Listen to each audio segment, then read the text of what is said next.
Okay. ಒಂದು ಹೆಣ್ಣು ಕಾರಣಕ್ಕೆ ಮಕ್ಕಳ ದೇಹಕ್ಕೆ ಇಷ್ಟು ಎಫೆಕ್ಟ್ ಮಾಡೋ ಆಲ್ಕೋಹಾಲ್ ಅಥವಾ ಸ್ಮೋಕಿಂಗ್ ಹೆಣ್ಣು ಮಕ್ಕಳು ಗರ್ಭ ಧರಿಸಿದ್ರೆ ಬಹಳ ನೀವು ಒಳ್ಳೆ ಪ್ರಶ್ನೆ ಕೇಳಿದ್ರಿ.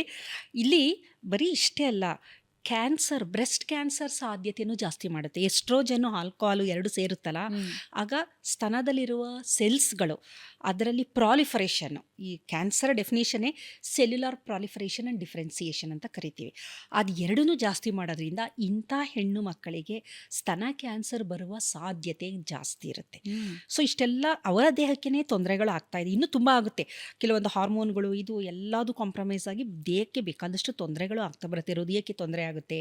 ಇದೆಲ್ಲ ಇದರ ಜೊತೆಗೆ ಪ್ರೆಗ್ನೆನ್ಸಿ ಅಂತಂದಾಗ ಎಷ್ಟು ಸೆನ್ಸಿಟಿವ್ ಅಂದರೆ, ಒಬ್ಬ ಮಹಿಳೆಯ ಜೀವನದ ಅತ್ಯಂತ ಸೂಕ್ಷ್ಮವಾದ ಒಂದು ಅವಧಿ ಅಂತಂದರೆ ಆಕೆ ಗರ್ಭಿಣಿಯಾಗಿರೋದು. ಕಾರಣ, ಆಕೆ ಗರ್ಭಿಣಿ ಆಗೋಕ್ಕೆ ಮೊದಲೇ ಮಗುವಿನ ಬರುವಿಕೆಗೆ, ಮಗು ಕನ್ಸೀವ್ ಮಾಡೋಕ್ಕೇ, ಗರ್ಭಧಾರಣೆಗೆ ತಯಾರಿ ಮಾಡಬೇಕು.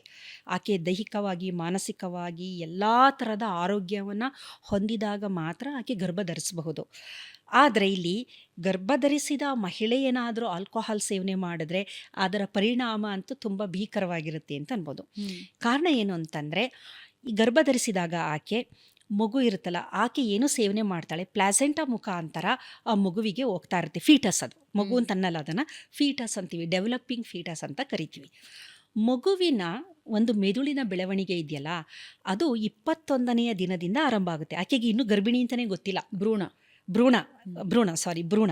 ಭ್ರೂಣದ ಒಂದು ಮೆದುಳಿನ ಬೆಳವಣಿಗೆ 21ನೇ ದಿನ ಅಂದರೆ ಇನ್ನೂ ಕನ್ಸೀವ್ ಆಗಿರೋದೇ ಗೊತ್ತಿಲ್ಲ ಆಕೆ. ಒಂದು ತಿಂಗಳಾದಮೇಲೆ ತಾನೇ ಟೆಸ್ಟ್ ಎಲ್ಲ ಮಾಡಿ ಗೊತ್ತಾಗೋದು. ಅದಕ್ಕೆ ಮೊದಲೇ ಆರಂಭ ಆಗಿರುತ್ತೆ. 21ನೆಯ ದಿನದಿಂದ ಆರಂಭ ಆಗಿದ್ದು 7 ವರ್ಷದವರೆಗೂ ಸತತವಾಗಿ 1 ಸೆಕೆಂಡಿಗೆ 7,000 ನ್ಯೂರಾನ್ಸು ಬೆಳವಣಿಗೆ ಆಗ್ತಾ ಇರುತ್ತೆ ಮೆದುಳು. 7,000 ನ್ಯೂರಾನ್ ಪರ್ ಸೆಕೆಂಡ್. ನೀವು ಸೆಕೆಂಡ್ ಹಿಂಗೆ ಅಂತ ಇದ್ದರೆ 7,000 ಅದು ಬೆಳವಣಿಗೆ ಆಗ್ತಾ ಇರುತ್ತೆ 7 ವರ್ಷದವರೆಗೂ. ನಂತರ 7 ವರ್ಷದಿಂದ 24 ವರ್ಷದವರೆಗೂ ಸ್ವಲ್ಪ ಸ್ಲೋ ಆಗುತ್ತೆ, ಮುಂಭಾಗದ ಮೆದುಳು ಬೆಳವಣಿಗೆ ಆಗುತ್ತೆ. ತಾಯಿ ಆಲ್ಕೋಹಾಲ್ ಸೇವನೆ ಮಾಡಿದಾಗ ಈ ಪ್ಲಾಸೆಂಟಾ ಇದೆಯಲ್ಲ, ಅಲ್ಲಿ ಏನು ಫಿಲ್ಟ್ರ್ ಇಲ್ಲ. ತಾಯಿ ಸೇವಿಸಿದ ಆಲ್ಕೋಹಾಲು ಭ್ರೂಣಕ್ಕೆ ಹೋಗಬಾರ್ದು ಅಂತ ಯಾವುದು ಫಿಲ್ಟ್ರ್ ಥರದ್ದು ಏನೂ ಇಲ್ಲ. ಕ್ರಾಸ್ ಮಾಡಿಬಿಡುತ್ತೆ, ಪ್ಲಾಸೆಂಟಾ ಮುಖಾಂತರ ಮಗುವಿನ ಹತ್ರ ಹೋಗುತ್ತೆ. ಮಗುವಿಗೆ ಹೋದಾಗ ಮಗುವಿನ ಲಿವರ್ನಲ್ಲಿ, ಅದರ ಕರುಳಿನಲ್ಲಿ ನಾನು 2 ಎನ್ಸೈಮ್ ಹೇಳಿದೆ, ಆಲ್ಕೋಹಾಲ್ ಡಿಹೈಡ್ರಾಜಿನೇಸ್, ಆಲ್ಡಿಹೈಡ್ ಡಿಹೈಡ್ರಾಜಿನೇಸು, ಅದು ಇನ್ನೂ ಇರೋದಿಲ್ಲ, ಇಲ್ಲವೇ ಇಲ್ಲ ಅದು. ಅಥವಾ ಬೆಳವಣಿಗೆ ಸ್ವಲ್ಪ ಮುಂದುವರೆದಿದ್ದರೆ 7 ತಿಂಗಳು 8 ತಿಂಗಳು ಅಂದರೆ ಒಂದು ಸ್ವಲ್ಪ ಪ್ರಮಾಣದಲ್ಲಿ ಇರಬಹುದು. ಸೇವಿಸಿರುವ ಬಂದಿರುವಂಥ ಆಲ್ಕೋಹಾಲು ಇರುವಂಥ ಕಿಣ್ವದ ಸಂಖ್ಯೆ ತುಂಬ ಕಮ್ಮಿ, ಆಲ್ಕೋಹಾಲ್ ಪ್ರಮಾಣ ಜಾಸ್ತಿ. ಸೊ ಬ್ಲಡ್ ಸರ್ಕ್ಯುಲೇಷನಲ್ಲಿ ಹೊರಟೋಗುತ್ತೆ, ಅದು ನೇರವಾಗಿ ಮೆದುಳಿಗೆ ಹೋಗುತ್ತೆ. ಮೆದುಳಿನಲ್ಲಿ ನ್ಯೂರಾನಲ್ ಸ್ಟೆಮ್ ಸೆಲ್ಸ್ ಅಂತ ಇರುತ್ತೆ, ರಿಸರ್ವಾಯರ್. ಸ್ಟೆಮ್ ಸೆಲ್ಸ್ ಅಂದರೆ ನಿಮಗೆ ಮೇಯ್ನ್ ಅದು ಇಂಪಾರ್ಟೆಂಟು. ನಿಮ್ಮ ಮೆದುಳಿನ ಬೆಳವಣಿಗೆಗೆ ಅತ್ಯಂತ ಪೂರಕವಾಗಿರುವುದು ಸ್ಟೆಮ್ ಸೆಲ್ಸ್. ಡೈರೆಕ್ಟು ಸ್ಟೆಮ್ ಸೆಲ್ಸ್ನೇ ಡ್ಯಾಮೇಜ್ ಮಾಡಿಬಿಡುತ್ತದೆ. ಸ್ಟೆಮ್ ಸೆಲ್ಸ್ನೇ ಡ್ಯಾಮೇಜ್ ಮಾಡೋದ್ರಿಂದ ಈ ಆಲ್ಕೋಹಾಲ್ದು ಭಾಳ ವಿಶಿಷ್ಟದ ಇದು ಅಂದರೆ, ಬ್ಲಡ್ ಬ್ರೈನ್ ಬ್ಯಾರಿಯರ್ ಅಂತ ಇದೆ ನಮ್ಮಲ್ಲಿ.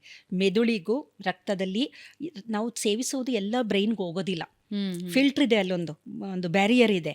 ಈಗ ನೋಡಿ, ನ್ಯೂರೋಟಾಕ್ಸಿನ್ ಅಂತಾರಲ್ವಾ, ಕೆಲವೊಂದು ವಿಷ ಮಾತ್ರ ಮೆದುಳಿಗೆ ಹೋಗೋದು, ಇನ್ಯಾವ ವಿಷನೂ ಮೆದುಳಿಗೆ ಹೋಗೋದಿಲ್ಲ. ಸಯನೈಡ್ ಇದೆಯಲ್ಲ, ಮೆದುಳಿಗೆ ಹೊಟ್ಟೋಗುತ್ತೆ, ಬೇರೆ ವಿಷ ಮೆದುಳಿಗೆ ಹೋಗೋದಿಲ್ಲ. ಅಂದರೆ ಅಲ್ಲೊಂದು ಬ್ಯಾರಿಯರ್ ಇದೆ. ಆಲ್ಕೋಹಾಲು ಕ್ರಾಸ್ ಮಾಡುತ್ತದೆ. ಅದಕ್ಕೆ ನೋಡಿ ತಲೆ ಸುತ್ತೋದು ಇದೆಲ್ಲ ಆಗೋದು, ಆ ಬ್ರೈನ್ ಏನು ಬ್ಯಾರಿಯರ್ ಇದೆ ಕ್ರಾಸ್ ಮಾಡುತ್ತೆ. ಸೊ ಮೆದುಳನ್ನು ನೇರವಾಗಿ ಡ್ಯಾಮೇಜ್ ಮಾಡೋದ್ರಿಂದ ಮುಂದಿನ ದಿನ ಮಗು ಹುಟ್ಟುತ್ತಲ್ವಾ, ಅದು ಫೀಟಲ್ ಆಲ್ಕೋಹಾಲ್ ಸಿಂಡ್ರೋಮ್ ಅಂತ ಕರಿತೀವಿ. ಒಂದು ಸಿಂಡ್ರೋಮ್, ಅದೊಂದು ಫೀಟಲ್ ಆಲ್ಕೋಹಾಲ್ ಸಿಂಡ್ರೋಮ್. ಅದು ಮಗುವಿಗೆ ಕಾಣಿಸಿಕೊಳ್ಳುವ ಒಂದು ಬೈ ಬರ್ತ್, ಹುಟ್ಟಿನಿಂದಲೇ ಬರುವಂತಹ ಒಂದು ಕಾಯಿಲೆ ಅಂದರೆ ಮೆಂಟಲಿ ರಿಟಾರ್ಡೇಷನ್, ಮೆಂಟಲಿ ಬುದ್ಧಿಮಾಂದ್ಯತೆ. ಮುಖದಲ್ಲಿ ಫೇಶಿಯಲ್ ಫೀಚರ್ ಇರುತ್ತಲ್ಲ ಮುಖದ್ದು, ಅದೆಲ್ಲ ಬೇರೆ ಥರ ಇರುತ್ತೆ, ಸ್ವಲ್ಪ ಸರಿಯಾಗಿ ಬೆಳವಣಿಗೆ ಆಗಿರೋದಿಲ್ಲ. ಆಮೇಲೆ ಕೈಕಾಲು ಬೆಳವಣಿಗೆ ಆಗಿರೋದಿಲ್ಲ. ಅದನ್ನು ಪಾರ್ಷಿಯಲ್ ಫೀಟಲ್ ಆಲ್ಕೋಹಾಲ್ ಸಿಂಡ್ರೋಮ್ ಅಂತ ಒಂದು ಸ್ವಲ್ಪ ಪ್ರಮಾಣದಲ್ಲಿ ಸೇವನೆ ಮಾಡಿದ್ರೆ, ತುಂಬ ಜಾಸ್ತಿ ಅಡಿಕ್ಷನ್ ಆಗಿದ್ದು ತಾಯಿ ಕುಡಿತಾನೆ ಇದ್ದರೆ ಆವಾಗ ಕಂಪ್ಲೀಟ್ ಫೀಟಲ್ ಆಲ್ಕೋಹಾಲ್ ಸಿಂಡ್ರೋಮ್ ಅಂತ, ತುಂಬ ವರ್ಸ್ಟ್ ಅದು ಮೆಂಟಲಿ ರಿಟಾರ್ಡೆಡ್ ಕಂಪ್ಲೀಟ್ ಇರುತ್ತೆ. ಓಕೆ, ಇವಾಗ ಗರ್ಭಿಣಿ ಆಗೋದಕ್ಕೆ ಪ್ಲಾನ್ ಮಾಡ್ತಾ ಇದ್ದಾರೆ, ಅದೆಲ್ಲದರಿಂದ ಆಚೆ ಬಂದಿದ್ದಾರೆ ಅಂದರೆ ಸುಮಾರು ಎಷ್ಟು ಸಮಯ ಕೊಡಬೇಕು ದೇಹಕ್ಕೆ? ನೀವು ನಾನು ಗರ್ಭಿಣಿ ಆಗಬೇಕು ಅಂತ ಅಂದ್ಕೊಂಡ್ರೆ ಒಂದು 6 ತಿಂಗಳ ಅವಧಿಯಲ್ಲಿ ದೇಹ ಮನಸ್ಸನ್ನು ಹದವಾಗಿ ಇಟ್ಕೋಬೇಕು. ಒಳ್ಳೆಯ ನ್ಯೂಟ್ರಿಷನ್ನು, ಫೋಲಿಕ್ ಆ್ಯಸಿಡು, ಕ್ಯಾಲ್ಶಿಯಮ್ಮು, ಐರನ್ನು, ಈ ಥರದ್ದು ಎಲ್ಲ ನ್ಯೂಟ್ರಿಷನ್ ಅಂತ ನಾವು ಏನು ಹೇಳ್ತೀವಿ ಅದು ದೇಹಕ್ಕಾಯಿತು. ಅದೇ ರೀತಿ ಅದ್ರ ಜೊತೆಗೆ ನಮ್ಮ ಒಂದು ಜನನೇಂದ್ರಿಯಗಳು ಆರೋಗ್ಯವಾಗಿರಬೇಕು, ಯಾವುದೇ ಸೋಂಕುಗಳಿರಬಾರ್ದು. ಸೋಂಕು ಬಹಳ ಮುಖ್ಯ. ಅದರಲ್ಲಿ ರುಬೆಲಾ ಇನ್ಫೆಕ್ಷನ್ನು, ಟಾರ್ಚ್ ಅಂತ ಅಂತೀವಲ್ಲ, ಅದರಲ್ಲಿ ಟ್ಯಾಕ್ಸೋಪ್ಲಾಸ್ಮೋಸಿಸ್ಸು, ರುಬೆಲಾ ಇನ್ಫೆಕ್ಷನ್ನು, ಸೈಟೊಮೆಗಲೋ ವೈರಸ್ಸು, ಅದರ್ ಇನ್ಫೆಕ್ಷನ್ಸ್ಗಳು, ಅದು HIV, ಹೆಪಟೈಟಿಸು, ಯಾವುದೇ ಸೋಂಕಿರಬಾರ್ದು. ದೇಹ ಆರೋಗ್ಯವಾಗಿರಬೇಕು, ಮನಸ್ಸು ಆರೋಗ್ಯವಾಗಿರಬೇಕು. ಕಾರಣ ತಾಯಿಯ ಆಲೋಚನೆ ನೇರವಾಗಿ ಮಗುವಿನ ಮೆದುಳಿನ ಮೇಲೆ ಪರಿಣಾಮ ಬೀರುತ್ತೆ.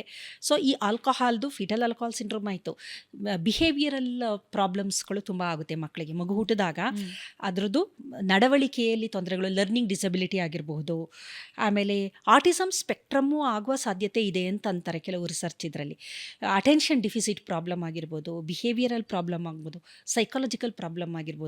ಒಟ್ಟಿನಲ್ಲಿ ಮಗುವಿನ ಮೆದುಳಿನ ಮೇಲೆ ನೇರವಾಗಿ ಆಲ್ಕೋಹಾಲು ಪರಿಣಾಮ ಬೀರುತ್ತೆ, ಸ್ಮೋಕಿಂಗು ಬೀರುತ್ತೆ.